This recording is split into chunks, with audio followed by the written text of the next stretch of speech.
जय श्री राम। अयोध्या की भूमि में आपका स्वागत है।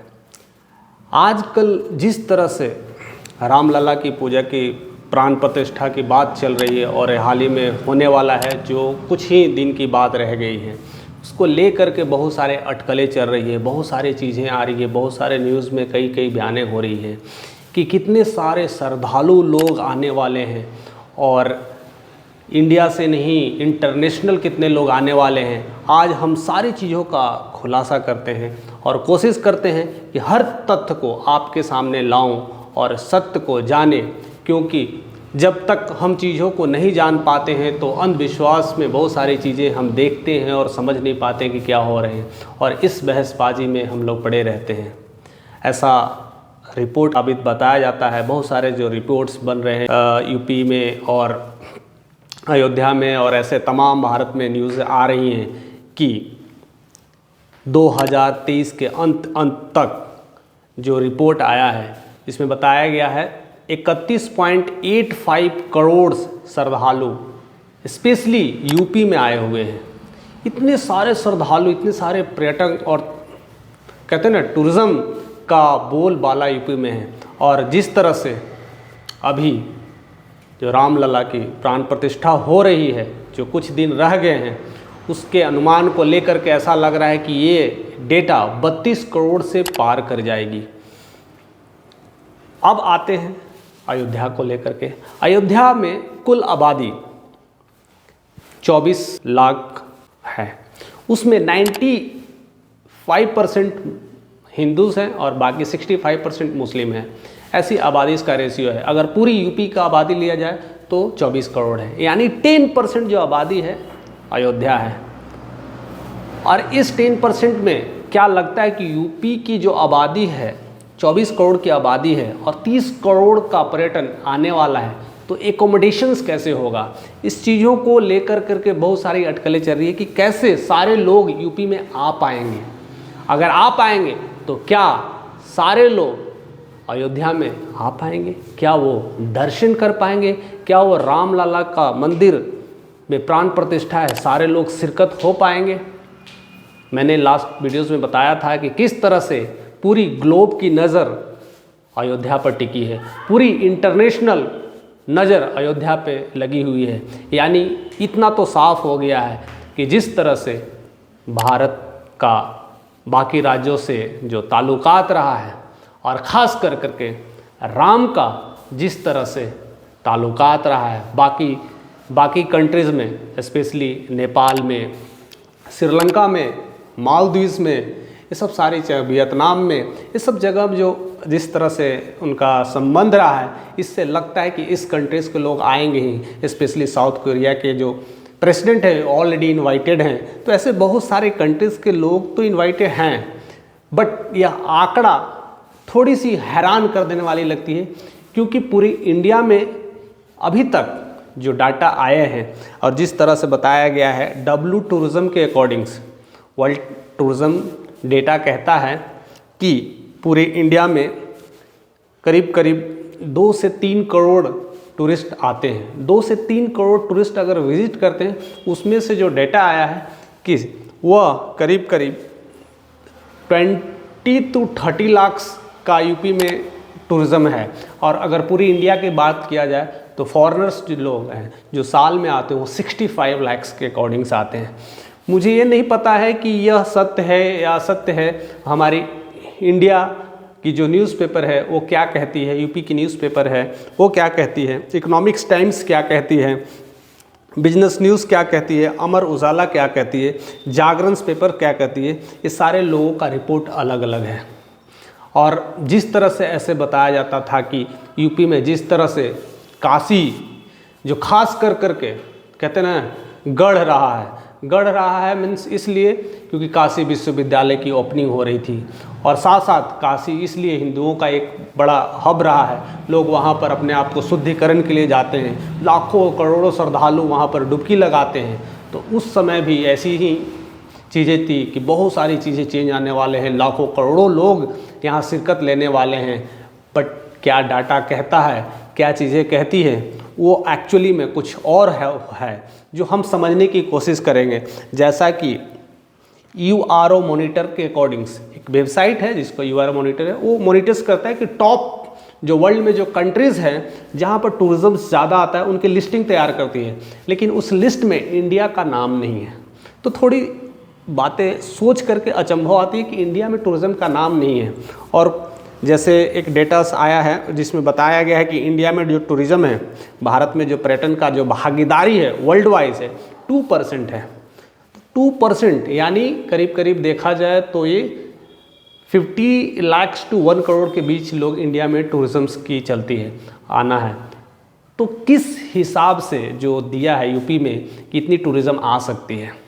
अब हम चलते हैं तथ्य की तरफ कि क्यों और कैसे, अगर ये इतनी पॉपुलेशंस और इतनी जनता अगर आ रही है तो क्या हम अयोध्या में उतनी तैयारी कर पाए हैं? क्या हमारे देश का नेतृत्व करने वाले जो हमारे दाता हैं क्या उतनी सारी तैयारियां कर पाए हैं? और सबसे बड़ी बात है कि हमें अयोध्या को हमने समझ पाया है, अयोध्या कब से कैसे कैसे किस तरह से डेवलपमेंट हो पाई है। ऐसा कहा जाता है कि गौतम बुद्ध के समय अयोध्या का नाम साकेत था। उस समय वहाँ की राजधानी श्रावस्ती हुआ करती थी। गौतम बुद्ध के समय जो बातें थी चलती थी वो बिल्कुल अलग था, वो स्पिरिचुअलिटी थी, लोगों का रहना, उस तरह की डेवलपमेंट की ज़्यादा ज़रूरत नहीं थी जिस तरह का था, क्योंकि इंडिया एक स्पिरिचुअल्स कंट्री बन चुकी थी और था भी और कहते हैं रहेगा भी। जिस तरह से भारत एक आध्यात्मिक देश कहा जाता है, इसका कई कई कारण हैं और कई सारे हमारे बुक्स ग्रंथ लिखे गए हैं, इसके सारे हमारे तथ्य मिलते हैं। अब इतनी सारी जानकारी मिलने के बाद अब लगता है कि इतने लोगों को कैसे, अयोध्या को कितना ट्रांसफॉर्म किया गया है। तो धीरे धीरे बहुत सारे परिवर्तन देखने को मिले हैं, लेकिन अभी हाल ही फिलहाल में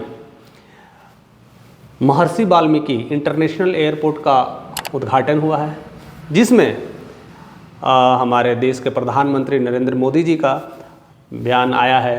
वो भाषण में बोले हैं कि जिस इंटरनेशनल एयरपोर्ट है यहाँ पर हम अयोध्या धाम जो बनाने वाले हैं, इसमें 10 लाख हर साल लोगों का आने जाने का बराबर ध्यान रखा जाएगा और वह डाटा धीरे धीरे बढ़ कर के ये 10 करोड़ तक पहुंचने वाला है। यह वाकई में बहुत बड़ा मिसाल है अगर ऐसा हो पाता है तो, और वो हम बहुत जल्द रूबरू होंगे क्योंकि अब समय बहुत नज़दीक आ गया है। हम लोग रामलला का तो दर्शन करने वाले हैं और इन तमाम चीज़ों को भी जानने वाले हैं कि कैसे चीज़ों को मैनिपुलेट किया जाएगा, कैसे चीज़ों को हमारी नज़र रहेगी, क्या बहुत ज़्यादा भीड़ होने से क्या क्या स्थितियाँ आएगी, कैसे लोग उसे कंट्रोल कर पाएंगे और क्या होगा। और जैसा कि रेलवे स्टेशन को लेकर के बताया गया है कि 60,000 पर डे लोगों को उसमें एकोमोडेशंस की व्यवस्था है, लोग आ सकते हैं, जा सकते हैं, उतनी सुविधा हमारे सरकार की तरफ हो चुकी है और यह भी बढ़ कर करके 60,000 से लाखों में होने वाली है। जो कुछ दिन में जिस तरह से काम चल रहा है, अभी तक बताया जाता है कि अयोध्या मंदिर में कुल खर्च लगभग जो बताया गया 85,000 करोड़ का हो चुका है और कितना और भी होंगे इसका अनुमान से और नहीं लगाया जा सकता और न बताया जा सकता है कि क्या है। ये तो अच्छी बात है, तो हमारे देश का गौरव की बात है इसमें खर्च करना और इसमें कोई बड़ी बात नहीं है। अब आती है बात कि इतनी सारे टूरिस्ट अगर आते हैं तो किस तरह से हम उन्हें देख पाते हैं। अगर इतनी सारे टूरिस्ट अगर आ पाते हैं तब यूपी का जो कहते हैं ना, यूपी का जो क्षेत्र है बूम करने लगेगा, वहाँ की इकनॉमी बूम करने लगेगी और वहाँ की ही इकनॉमी नहीं पूरे देश की इकनॉमी बूम कर जाएगी और हम धीरे धीरे जो कहते हैं ना विकसित राष्ट्र होने के जो कगार पर हैं वो बहुत जल्द ही हमें वो देखने को मिलने वाला है। हाल ही में G20 समिट हुआ था, वहाँ पर भी ये चीज़ें अटकलें बन रही थी और आज कुछ ही दिनों में ये अटकलें भी आने वाली है कि हम लोग उस राष्ट्र के करीब आने वाले हैं, क्योंकि इतने सारे लोग आएंगे तो हमारे देश में हर तरह से विकास होगा, बशर्ते इतने लोग आ पाए तब की बात होती है। अब आती है कि आना है तो कैसे है। यहाँ पर आने के लिए फॉरेनर्स को इंडिया में अट्रैक्शन क्यों है, क्यों आना चाहेंगे, यहाँ आने का पर्पस उन्हें तो कुछ होना चाहिए ना। तो सदियों से ऐसा बताया गया है कि सदियों से हमारा देश आध्यात्मिक देश रहा है। तो सबसे बड़ा रीजन्स होता है टूरिस्ट लोग को इंडिया में आने का, सबसे बड़ा अवेकनिंग की बात होती है। यहाँ पर लोगों को मेडिटेशन, साधना, योगा सिखाया जाता है। कितने लोग अदर्स कंट्री में स्ट्रेस से रहते हैं, परेशान रहते हैं, दिन भर की लाइफ में थकान से रहते हैं, वो सब मिटाने के लिए और अपने आप को एक नया बनाने के लिए इंडिया आते हैं। और उन्हीं में हमारे देश में ऐसे ऐसे उद्योगपति आए हैं जो कुछ करके गए हैं। उनमें से स्टीव जॉब्स जो एप्पल के फाउंडर थे, उन्होंने यहाँ पर आकर के आध्यात्मिक चीज़ों को चेंज करके अपने आप को अवेकनिंग कर करके यूएस में तहलका मचा दिए हैं। मार्क जुकरबर्ग को कोई नहीं जानता, वो भी इंडिया में आकर के अवेकनिंग हुए हैं। ऐसे बहुत सारे जो फॉरेनर्स हुए हैं इंडिया में आकर के अपने आप को जगाए हैं, अपने आप को समझे, अपने आप को जाने हैं। The monk who sold his Ferrari, आपने बुक्स पढ़ी होगी कि लाखों करोड़ों लोगों ने किताबें पढ़ी है। उसमें भी यही चीज़ें बताया गया है कि कैसे एक बंदा यूएस आकर के यहाँ पर अवेकनिंग करता है और चीज़ों को कैसे चेंज करता है। तो हमारा देश इस वजह से एक अलग प्रभुता को बनाए हुए एक आध्यात्मिक रूबरू हुआ है। यहाँ पर वेद, पुराण, कैसे कैसे ग्रंथ लिखे गए हैं और उसकी शिक्षा के लिए भी लोग आते हैं। और साथ साथ यहाँ की खाने पीने को लेकर के एक अलग ही कहते हैं एक अलग सोच है, क्योंकि यहाँ जो खाना है स्वादिष्ट है, क्योंकि यहाँ के मसाले में ताकत है। इसलिए मुग़ल इंडिया में आकर ही इंडिया के हो गए, क्योंकि यहाँ से खाने का जो टेस्ट लगा तो वो इंडिया छोड़ नहीं पाए। पहले तो मसाला यहाँ से ट्रांसफ़र किया जाता थे, फिर धीरे धीरे इनकी टेस्ट लग गई और यहीं सेटल हो गए। अभी भी यूके में जब हमारा देश गुलाम था तो मसाले की ढुलाई होती थी, क्योंकि यहाँ का टेस्ट ही अलग है। तो लोग खाने के लिए भी यहाँ पर आते हैं। एक टूरिज़्म का एक दूसरा पॉइंट भी है। और तीसरी सबसे बड़ी बात है, दुनिया का 7वां अजूबा को कौन भूल सकता है, द ताज, हमारा देश। ताजमहल प्रेम का प्रतीक है, जो शाहजहां ने मुमताज़ की याद में बनाया था, वो अपने आप में एक मिसाल है। उसके लिए भी लोग आते हैं। तो इतने सारे टूरिस्ट तो आने का कारण तो है, बट हम उम्मीद जता पा रहे हैं कि कितना आ पाएगा। जैसा कि न्यूज़पेपर में आ रहा है, अमर उजाला, जागरण, ऐसे इकोनॉमिक्स टाइम्स में जो प्रेडिक्शंस हो रहे हैं वो करीब 32 करोड़ के डाटा के आसपास है, क्योंकि लास्ट ईयर के जो डाटा हैं 31 करोड़ क्रॉस कर चुका है। तो अभी हमें लगता है कि 32 करोड़ भी क्रॉस करने वाले हैं। अगर ऐसा होगा तो हम एक नया देश का निर्माण कर पाएंगे, एक नई भारत का निर्माण कर पाएंगे। ये चाहे किसी भी वजह से क्यों ना हो, या किसी भी कारण से क्यों ना हो, या हमारे प्रभु राम का ही कारण क्यों ना हो। जब जब देश में समस्याएं, प्रॉब्लम्स या कैसी चीज़ें होती है, तब तब कहते ना हम प्रभु को याद करते हैं, राम को याद करते हैं, विष्णु को याद करते हैं, और तब ये चीज़ों में परिवर्तन देखने को मिलता है। हमें लगता है कि वह दिन आने वाला है और कुछ ही दिनों में हम रूबरू होंगे कि सत्य क्या है और असत्य क्या है। क्या सही में लोग इतने आ पाएंगे? हम आपसे भी जानना चाहते हैं। आप कमेंट करके बताइए कि क्या अनुमान लगाते हैं कि इतने श्रद्धालु, इतने लोग, इतने पर्यटन, जितना कि मीडिया न्यूज़पेपर ने रिकॉर्ड किया है, जो लिखित बयान दिया है, 32 करोड़ का आंकड़ा पार कर पाएंगे? अगर पार कर पाएँ तो लगेगा हमने कुछ अलग काम किया है। हमने जो अयोध्या में राम मंदिर का जो उत्सव है वो महाउत्सव होने ही वाला है, और उस महाउत्सव में इतने लोग शिरकत हो रहे हैं। मुझे तो फॉरेनर के बारे में तो नहीं पता है, लेकिन तमाम हिंदुस्तानी के बारे में ज़रूर पता है कि उनके घर में कैसे लोग आ रहे हैं, लोगों को अवेकनिंग किया जा रहा है, और उनके हर घर घर में ये सारी चीज़ें दिए जा रहे हैं। अयोध्या के तरफ से, अयोध्या धाम मंदिर की तरफ से ये कार्ड दिए जा रहे हैं, और साथ साथ और ये भी चीज़ें हो रही हैं। एक पर्ची भी दी जा रही है, इसमें बहुत सारी बातें ली गई है कि मंदिर की लंबाई कितनी है, मंदिर की ऊंचाई कितनी है, किस तरह का चीज़ें रखा गया है, उनके कितने दरवाजे हैं, कितने खंभे हैं, मंदिर की ऊंचाई कितनी है, भूमंडल, निर्माण, सीढ़ियाँ, प्रवेश द्वार, सारी डिटेल्स लिए गए हैं, और यह हर घर में पहुँचाया जा रहा है। तो वाकई में मैं इतना तो बता सकता हूँ कि पूरी इंडिया को कनेक्टिंग किया जा रहा है। पूरी इंडिया के लोग तो जुड़े ही हैं, और इंडिया के अगर लोग जुड़ते हैं तो इंडिया की अपने आप जनसंख्या करोड़ों नहीं अरबों में है। तो 32 करोड़ का डाटा बहुत छोटा लगता है जब इस तरह से कनेक्टिंग किया जाए, लेकिन अगर हम ग्लोबली कनेक्ट कर पाते हैं, जब हम इंटरनेशनल कनेक्ट कर पाते हैं, तब वो डाटा का हमें इंतज़ार रहेगा कि क्या लग पाएगा कि इस बार हम वर्ल्ड रिकॉर्ड, यानी कहते हैं ना पूरी दुनिया की नज़र सही में भारत पर है और भारत की नज़र अयोध्या पे है, या पूरी दुनिया की नज़र अयोध्या पे है। क्या यह अयोध्या का राम मंदिर पूरे देश की इकोनॉमी को बदल के रख देगा?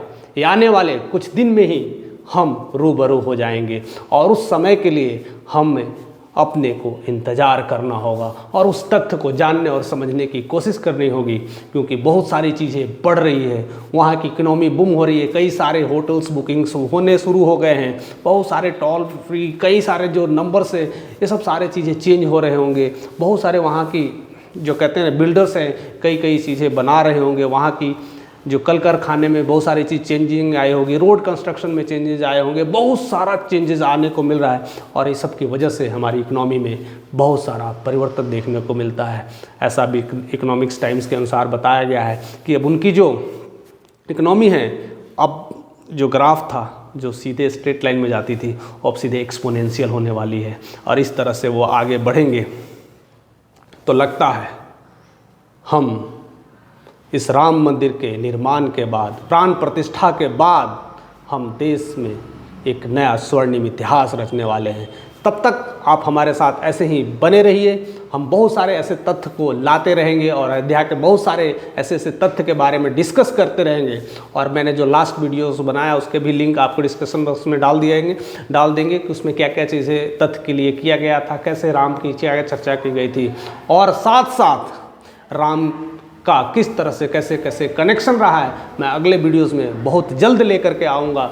जो राम और अयोध्या का बीच में क्या तालमेल था, क्या अयोध्या के पुराने तथ्य क्या थे, अयोध्या को लेकर के कोई ऐसे बहुत सारे चीज़ें जो चली है राम मंदिर को लेकर के, उनके पीछे की अद्भुत रहस्य क्या है, हम अगले वीडियोस में बहुत जल्द आपके साथ लाने वाले हैं। तो जिन्होंने अभी तक चैनल को सब्सक्राइब नहीं किया तो सब्सक्राइब कर ले, क्योंकि अगले जो वीडियोस आने वाले हैं आपके बहुत सारे आंखें आई ओपनिंग्स वीडियो होंगे, आपके बंद दरवाजे खुल जाएंगे और बहुत सारी अद्भुत जानकारियाँ मिलेगी। तो हमारे साथ ऐसे ही बने रहने के लिए आपका तहे दिल से शुक्रिया। So thank you for watching this video.